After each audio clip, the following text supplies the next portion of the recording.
அமித்ஷா இப்ப தமிழகம் வராரு. வந்ததுக்கு அப்புறம் மொத்தமா எல்லாமே மாறப்போகுது அப்படின்னு சொல்லிட்டு அரசியல் புருஷெல்லாம் இல்ல, ரொம்ப ஸ்ட்ரிக்டாவே பாஜக வட்டாரம் சொல்லுது. எல்லாருக்கும் ஒரு பெரிய பயமும் வர ஆரம்பிச்சிருச்சு. காரணம் என்னங்கிறது எல்லாருக்கும் தெரியும். தமிழக மாநில தலைவரான அண்ணாமலை அவர் மாற்ற போறாங்க. இதுக்கப்புறம் அவரு கிடையாது, தலைவரா வேற ஒருத்தவங்க வர போறாங்க அப்படிங்கிற ஒரு பெரிய விஷயங்கள் ரொம்ப நாளாவே வந்துட்டு இருந்துச்சு. இதையடுத்து இது உண்மையா இல்லையா அப்படிங்கறது அண்ணாமலையும் அவர்களும் கன்ஃபார்ம் பண்ணியிருந்தாரு. ஆமா, இந்த ரேஸ்ல நான் கிடையாது, இதுக்கப்புறம் இந்த போட்டியில நான் இல்லவே இல்லை, இந்த இதுல பொசிஷன்ல இருந்து நான் மாறுறேன் அப்படிங்கிறதையுமே அவர் கிளாரிட்டியா சொல்லியிருந்தாப்ல.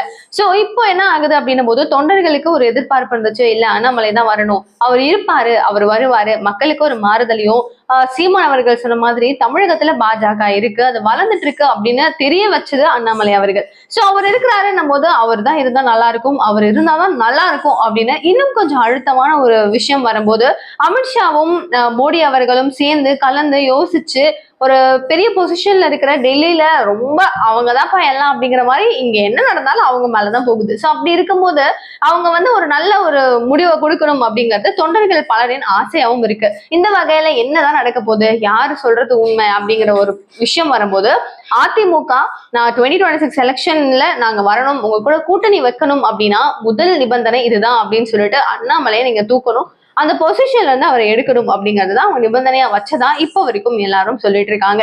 சோ இது உண்மையா அப்படின்னு சொல்லி நம்ம யோசிக்கும் போது தோன்ற ஒரு விஷயம், இப்போ பிஜேபிக்கு ஒரு பிக்கஸ்ட் சப்போர்ட் அப்படின்னு பார்த்தா அண்ணாமலை. ஆனா ஏடிஎம்கேல இவங்களும் வேணும், இல்லைன்னா பிஜேபி இங்க விஸ்டாண்ட் பண்ண முடியாது. நம்ம என்னதான் உங்களுக்கு நிறைய சூப்பர் நம்ம சொன்னாலும் ஒரு யதார்த்தத்தை யோசிச்சு பார்க்கும்போது அவங்களுடைய கொடி இப்பதான் நட்டு கொஞ்சம் கொஞ்சமா வளர்க்கப்பட்டு இருக்கு. இந்த ஒரு சூழல்ல ஆல்ரெடி ஆதிக்கத்துல இருக்கிற டிஎம்கே ஏடிஎம்கே மிஞ்சி இவங்க வருவாங்களா அப்படின்னு கேட்டீங்கன்னா சந்தேகம் தான். மேபி அவங்களுடைய நார்த் சைடு அவங்களுடைய பொசிஷனும் அவங்களுடைய எல்லாமே வேற்றுமையில இருந்தாலும் இங்க கொஞ்சம் கம்மி அப்படிங்கறத நம்ம எல்லாருக்கும் தெரியும்.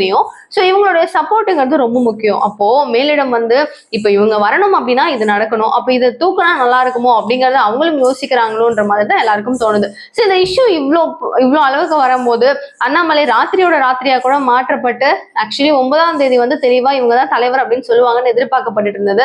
அந்த வகையில அவர் சீக்கிரமா வந்துருவாரு அப்படின்னும் போது நைட்டே கூட மாத்தி எல்லாத்தையுமே சேஞ்ச் பண்ணி சொல்றதுக்கு வாய்ப்பு இருக்குன்னு தான் சொல்றாங்க. அட் லாஸ்ட் என்ன நடக்குதுன்னு பார்க்கலாம்.